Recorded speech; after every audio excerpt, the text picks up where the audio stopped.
আসসালামু আলাইকুম। জন্ম নিবন্ধনের মধ্যে ম্যাপিং এর যে বিষয়টা, সেই বিষয় সম্পর্কে আমি খানিকটা ধারণা দেওয়ার চেষ্টা করব আজকের ভিডিওতে। ম্যাপিং বা বন্ডিং এটা আসলে কি?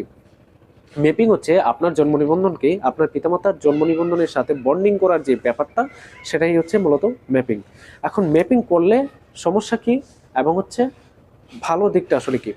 ভালো দিকটা হচ্ছে আপনার পিতামাতার জন্ম নিবন্ধন যদি হালনাগাদ করেন বা সংশোধন করেন, সেই ক্ষেত্রে কিন্তু আপনার জন্ম নিবন্ধনে অটোমেটিকলি এটা কারেকশন হয়ে যাবে কিংবা এটা হালনাগাদ হয়ে যাবে। তো এটা হচ্ছে ভালো দিক। এখন খারাপ দিকটা আসলে কি?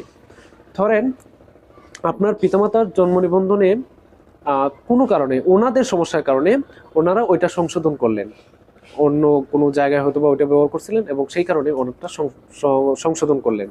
তো এই ক্ষেত্রে কিন্তু আপনার জন্ম নিবন্ধনটাও সংশোধন হয়ে যাচ্ছে অটোমেটিকলি। আপনারটা যদিও সংশোধন করছেন না, কিন্তু আপনার একটা ম্যাপিং থাকার কারণে বা বন্ডিং থাকার কারণে আপনার এটাও কিন্তু অটোমেটিকলি সংশোধন হয়ে যাচ্ছে ওনার ইনফরমেশনটা।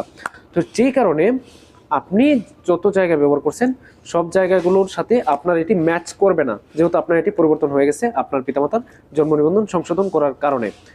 এইটা হচ্ছে বড় ধরনের অসুবিধা। এখন প্রশ্ন হইতে পারে যে বন্ডিং থেকে আনবন্ডিং করা যায় কিনা কিংবা ম্যাপিং বাদ করা যায় কিনা।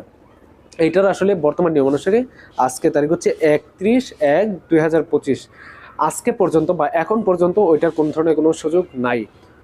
যদি পরবর্তীতে আসে তাহলে অবশ্যই আপনারা জানতে পারবেন। তো এইটুকুই ছিল মূলত আজকের ভিডিও। আশা করি ভিডিওটি আপনাদের কাছে বেশ হেল্পফুল লেগেছে এবং পরবর্তী ভিডিওগুলো পাওয়ার জন্য চ্যানেলটি সাবস্ক্রাইব করে রাখবেন, ফেসবুক পেজটি ফলো দিয়ে সাথেই থাকবেন। ভালো থাকুন সবাই, আল্লাহ হাফেজ।